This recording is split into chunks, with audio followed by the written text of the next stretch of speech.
finishes in here. That's why you're standing on sand, not brick floors. That's why we've got bits of fireplace, but you can tell it's not operative anymore. That's why there's big chunks of the finishes in here missing. But what it does allow for us to do is study the casemate structure and the history of the casemates and how it's constructed in ways that we wouldn't be able to do in places like the Casemate Museum, where it's finished. We have visitors going through it all the time. And here we've got a little bit of a micro-environment where we can study it scientifically. And that's what we did when we did the Historic Structures report of the Casemate Museum with the National Park Service. National Park Service engineers and historic architects came out here and they studied how the fort was constructed. They did extensive archive research, and we did a little bit of investigative research into how the structure functions now as well as how it was built. So that involves some environmental monitoring. We're monitoring moisture content as we walk through. You might notice the walls are dripping. You might notice some stalactites and stalagmites. All of that research was to try to understand the causes of the water intrusion, the causes of some of the structural concerns we were seeing, but also understand how the fort was originally built and how it was originally designed in the 19th century. And to do some of that, we actually did some archaeology inside the casemates themselves, and we're going to actually go to a section that we left open because it shows some really exemplary architectural construction and engineering of the fort. So we're going to walk to the end of the bastion. You bought a couple on your own. So you'll notice the dripping stalactites and stalagmites. Put a spoon in front of it. Well, a friend of mine was one of those people, it's expensive to do full-time archaeology. So we were lucky enough to get Oh, okay. In terms of the moisture level through time and the temperature in here, to try to understand the environment.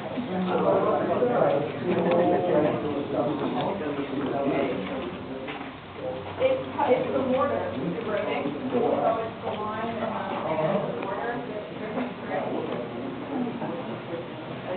Not the river that's done, although over time the water has started to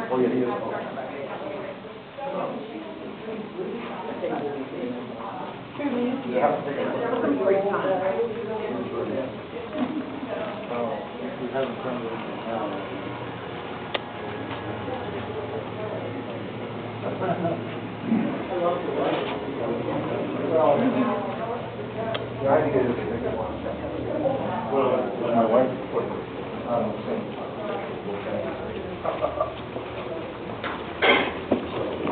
reflecting on it. crowd around here. I would say just keep water a couple feet away from the edge of the hole if you don't want to join the archaeology. It does drip all year long, and that's why I've got the tarp. It kind of diverts the water away, and I come in here periodically and the keep moisture's it from... coming from? The moisture's coming from up above. So the casemates are constructed, you've got the brick arches that you see above us. There's a system of drainage above that, and then above that there's just earth, and then whatever rains down on it eventually percolates its way through the casemates. The original engineers designed a system of drains that actually drain to the base of these arches and then drain out the walls towards the parade side. But we're not entirely sure how effective that is at this point, 200 years later. We're seeing water intrusion from all over, so we're trying to understand to what extent the original drainage system functions, to what extent the casemates are just designed to be wet. It's coming from soil? Coming from soil up above. You couldn't plant more absorbent plants or something like that that would...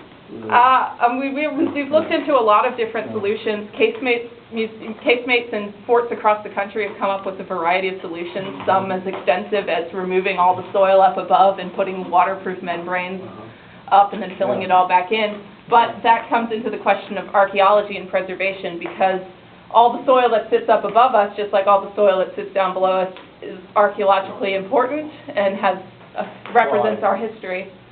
Pardon? Why? Why? Because the archaeology in my, let me tell you my life story and why I do what I do. Archaeology and the soils that surround us tell our history that's lost, and it tells the history of things that maybe weren't written down. So You can use archaeology to understand exactly how the fort was constructed based on the soil levels that you see. You can use archaeology to understand who lived in one place versus But it's another. sand up there, right? Is it primarily sand? It's primarily sand, but I can tell you when we did archaeology up there, we found artifacts dating to the 17th Oh, well, and 19th and clearly 18th you'd want century. to, I would hope at any case, they would remove any type of artifacts if they Correct. covered. Yeah. So it's important, and you could, of course, excavate it all out, but you would have to have an archaeologist do that. Yeah. We cost a little more money than an Well. excavator. Although if you paid me to, I'd do it. I pay you already. But what we're looking at here is an excavation.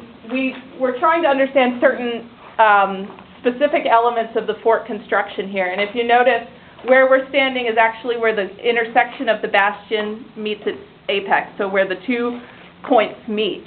It doesn't work like this long line of rooms that line up perfectly that's the same, so all the arch constructions that you see didn't quite work right. So when we came here, we saw these double arches that you can see don't line up. Everything's off kilter. The engineers and architects wanted to understand how that worked structurally below, because all of these arches are supported with a basic relieving arch. So this system kind of just works like a big circle. There's an arch that mirrors it underneath. These, we had no clue how they would mirror that underneath, so we did a little excavation to understand it. So you can see how they're mismatched up here, but if you look down in here, they actually constructed an arch that's knitted together. It's actually extremely intricate brickwork and construction. You can see they've cut out wedges of brick to fit perfectly.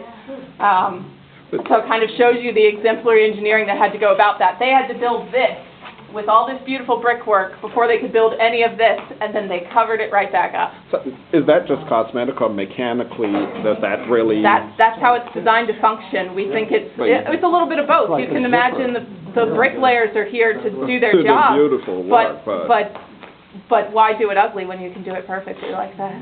Okay, we've got one more stop, and as we leave, I just want everybody to notice, this is one of the rare views that you can see in the fortress where when you look down here, you can actually see how the cannons would have just been lined up one after another going down this aisleway right here. And of course, that's how that wall right there wouldn't have been there. There would have been more cannons beyond that. So When were they used? oh, they were used in the 1860s and beyond.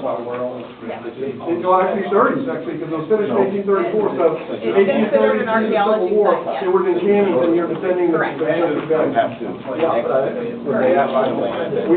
were never attacked. Well, you wouldn't put it back layer by layer, you'd fill it back in, because archaeology ultimately destroys what you excavate, so putting it back the same way it was isn't adding anything. All right. But you would have to Okay, everybody. excavate and dock.